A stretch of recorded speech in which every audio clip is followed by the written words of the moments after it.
Did you think to yourself, so obviously you were great at ops, you were a good leader overall, good solid GM, keep the train on time, make sure the business is Right. running well. Plus you were tied to your passion, which was theater. So great to have that career, right? I mean, you were a great ops guy that loved theater. I mean, perfect fit. Did you think to yourself, yeah, this is cool, but I want to start my own thing? When was that just kind of always in there, or talk to us about how that transition happened? Go ahead. Yeah. I think that was always in there to a certain extent. Um, and I had a reputation for always kind of having an endless amount of new ideas or iterations of current practices that we could try in terms of, well, what if we tried this or what if we did that?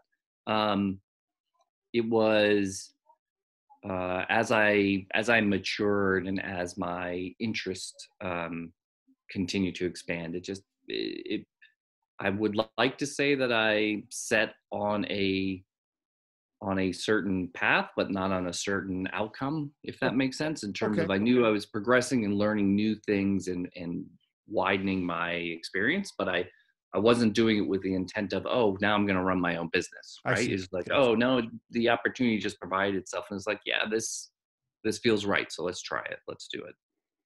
All right. Talk to us about how Broadway AI came about. Sure.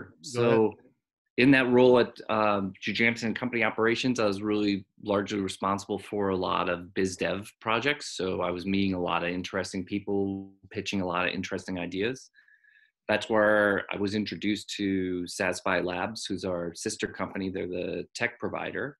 I see. And Donnie and that team came in and pitched us an idea where for in-venue operations, you could have an AI supported tool where if somebody needed something, they'd be able to engage with that AI in venue to then resolve their issue, whether that could be anything as significant as a security problem to where can I find the nearest restroom, or where can I find the nearest Heineken, right? If I'm looking for a specific item from concessions.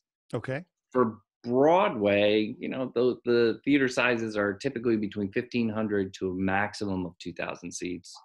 They're really small venues. You can see where everything's located. There's typically a staff member within shouting distance. It's certainly within visual distance in terms of being able to see somebody and go get assistance if you need it.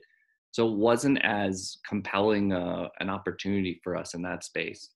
But with my partner John Scott, we are talking in the meeting, and we had that he had that light bulb moment where it's like, well, hold on, what if we actually started to talk about or formulate a plan about we using that technology, but to sell tickets in simplest terms, like to take that experience of walking up to a box office window and talking to the treasurer behind the window, initiate that in chat or voice, and be able to search for, reserve, and purchase tickets. And Okay. that kind of set us on our way in terms of, Okay. ooh, that's something worth digging into.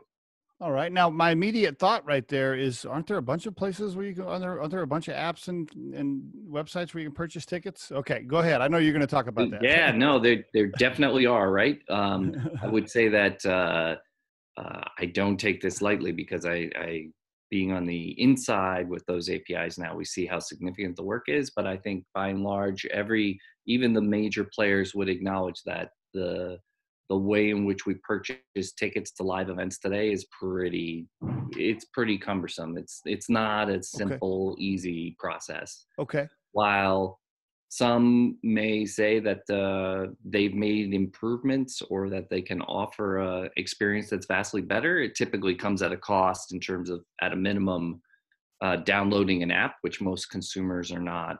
If I'm going to see one Broadway show a year, am I really going to download an app to have that experience to purchase the tickets? It feels Mm-hmm. unlikely. Mm-hmm. Or they're a resale of tickets and I'm now purchasing tickets, and sure, you've made the experience better, but it is now X times more expensive for me to purchase the ticket than from the primary ticketing provider.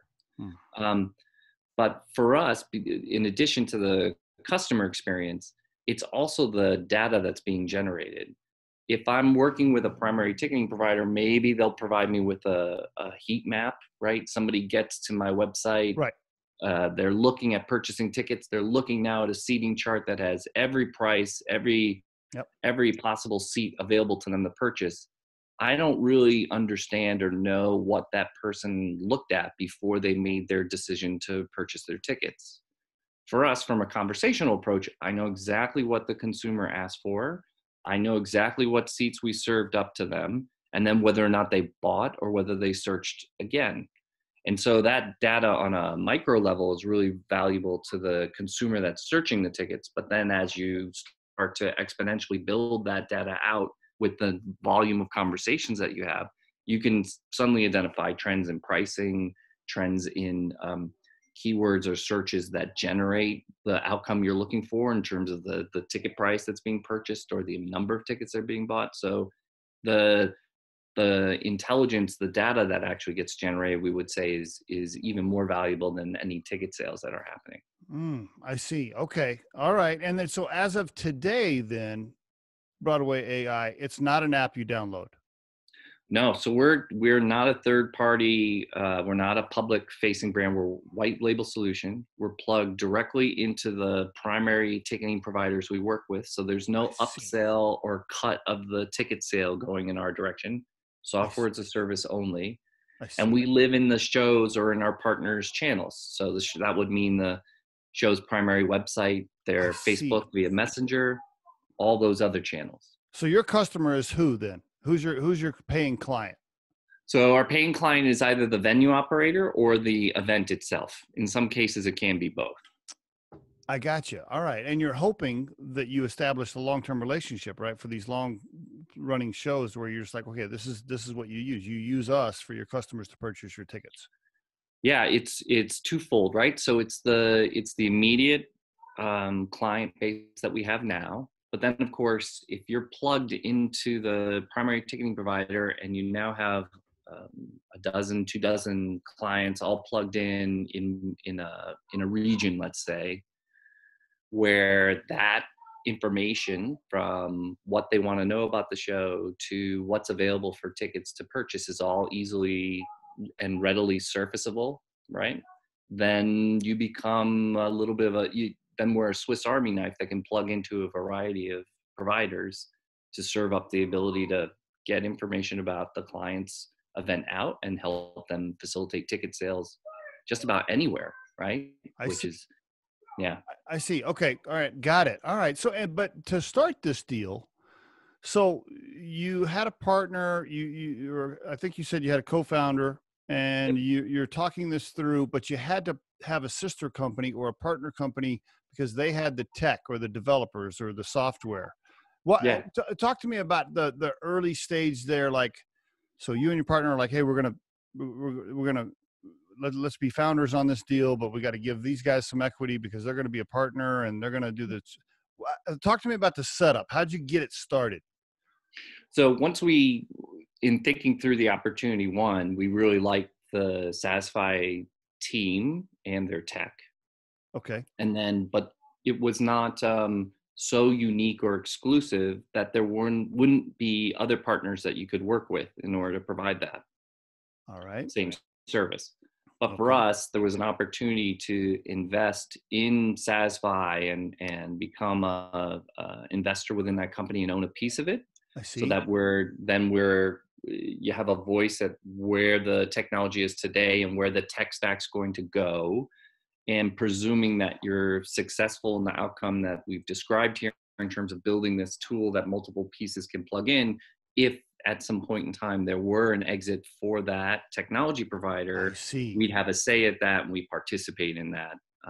So we kind of control our destiny rather than immediately going to one of the larger players or to another player where it was just truly a transactional relationship, but you don't own the circumstances that you've created. Okay. I'm just going to repeat back what I heard you say. Yeah. So basically you and your partner invested in this other company that had the technology to build the software to do what you wanted to do with BroadwAI. Yep. Okay. Gotcha. So you have a piece of that company, plus you're the primary, Yep. I'm guessing you're the primary owner in BroadwAI with your Correct. founder. Okay. Have you had Yep. to take on any outside cash?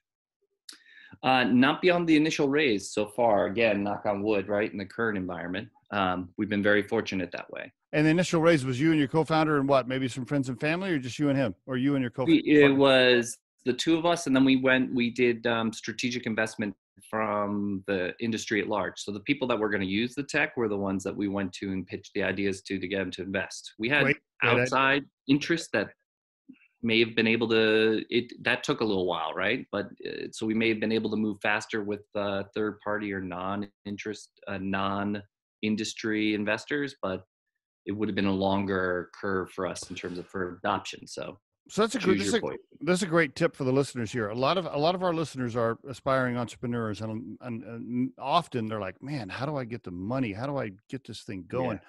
So in your case, I see how you developed this. You said, okay, I'm not a developer. I don't know how to write code for this crap. So I'm gonna invest in this. I'm gonna invest in this tech company over here, and then they're gonna build the back end for me. Plus, I'll have ownership. Now, I also need some other operating cash. So I'm going to go to the people that I'm actually going to sell this thing to, and I'm going to see if they want to invest early on. Yep. I'm guessing you probably cut all kinds of deals there. You're probably like, listen, you can use the service for the first year for free. Plus, if you blah, blah, blah, blah. Yeah. So thankfully, no. Oh, okay. And that way we were very, because of the competing interests and making sure everybody, like it had to be a very uniform approach for all. Oh, so that it was not a concern on that way. And there was no, during the investment conversation, there was no quid pro quo or guarantee of any of them actually using the service, right? But it certainly didn't hurt. If they're going to invest, and that means they see the opportunity, and then once it's presented to them in terms of here it is built for you to operate, it becomes that much more likely that they're going to use that technology. Gotcha. Okay, very good. Now, has your cap table gotten so big with so many equity holders that it's a nightmare to manage, or is it still manageable? Talk to me. No, it's still pretty manageable. We in total we have 17 investors. Okay, so it's not too bad. All right. You don't have them calling you every week saying, "Hey, man, when am I getting my money back?" No, that was another part of our thought process. We made based on what BroadwAI is a high risk, high reward investment opportunity. Right? Okay.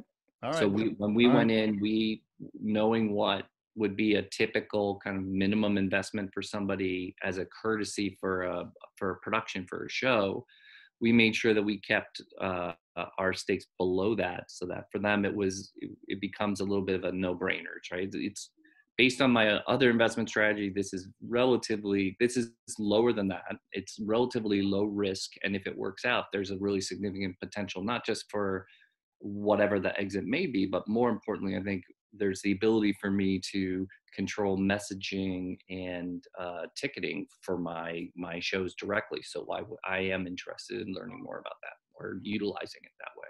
Do you have a target for your exit? Like, are you already thinking, okay, this is who's going to buy us someday? No, similar to the other, like that all sounds great.